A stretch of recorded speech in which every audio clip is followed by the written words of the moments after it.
Alright, my in-laws are obsessed with me, episode 82.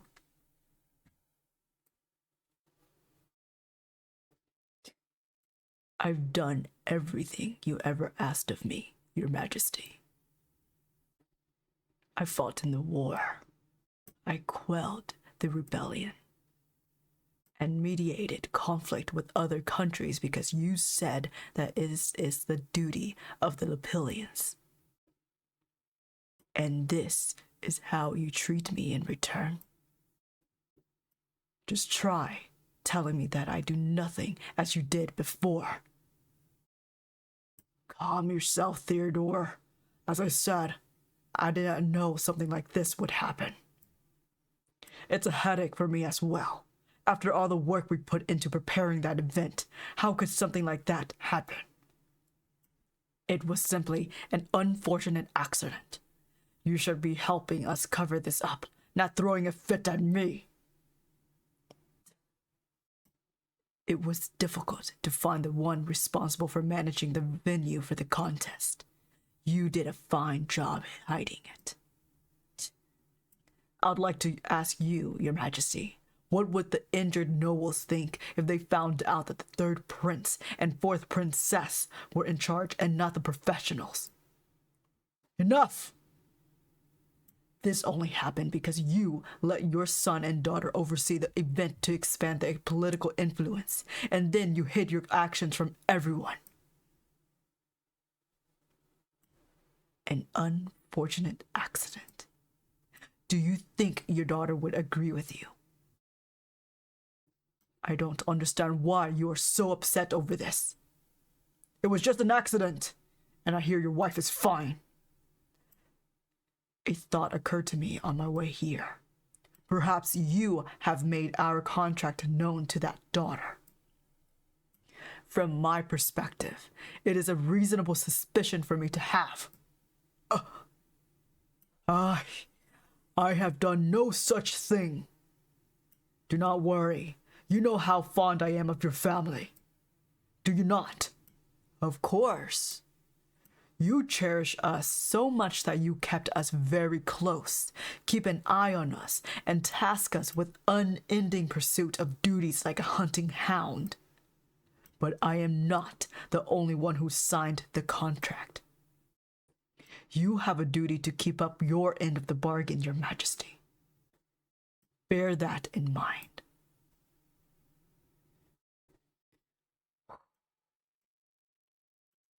The nobles have elected the crown princess as the chair, and many nobles have presented new agenda items, all headed by the Grand Duke.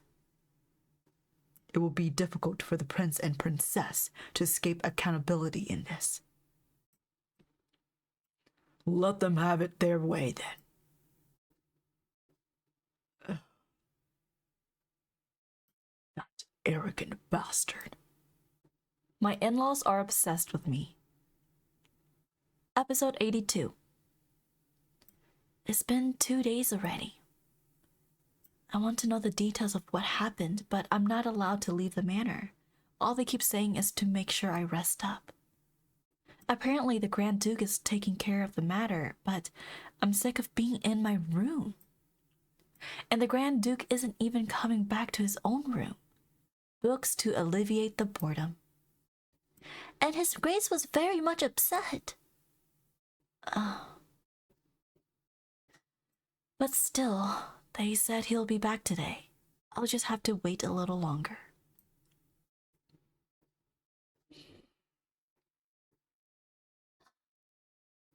Huh?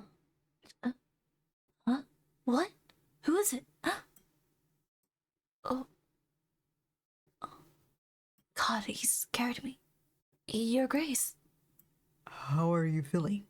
You should get more sleep. It's fine. I'm fine now. Did you just get back? Oh, I fell asleep reading. What took you so long? I really wanted to go outside. So, what happened? You fell because of our blood. The princess had the blood and she ordered her servant to mix it in the medicine.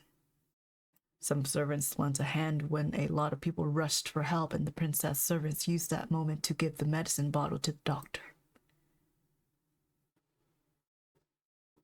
I had figured the princess traveled back in time just like you, but I don't know how she held on to the blood all this time.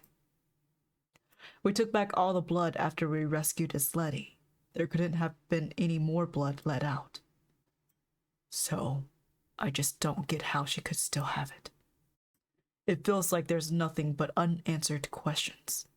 I should never have taken you there in the first place. This is all my fault. Don't say that. We're married. It's only natural that I accompany my husband. Princess Dodolia, I figured she was wary of me, seeing how she kept my stepmother and Reina by her side. But I had no idea she'd be obsessed over the Grand Duke so much that she'll try to kill me.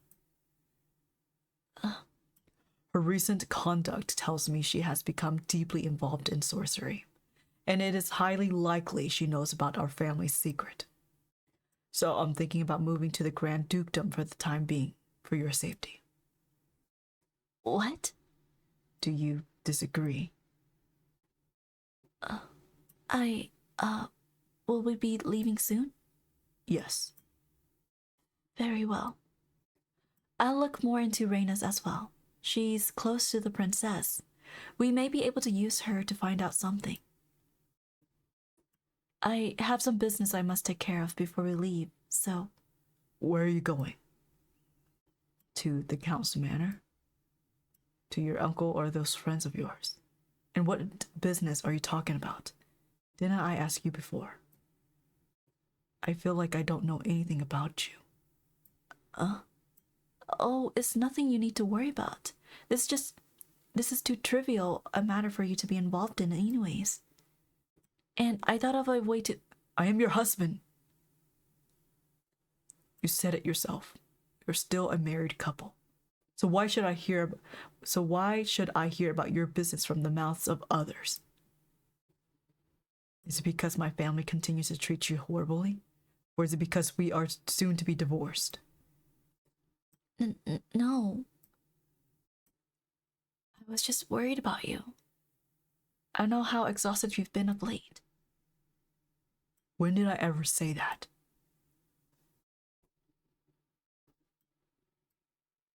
I just... Oh.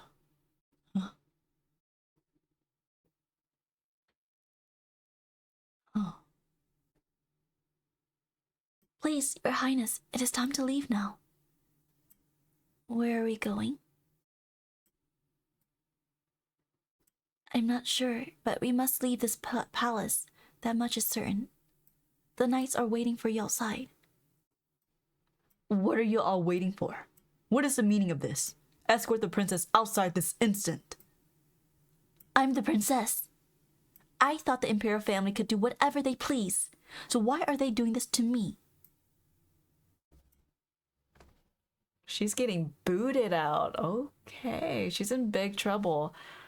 Oh my gosh. Okay, so the talk between the Grand Duke and Pereshati was pretty intense. You can tell that the Grand Duke really, really cares about her, and just he feels really hurt that he doesn't know about anything about her directly from her, and wish that she could confide in him.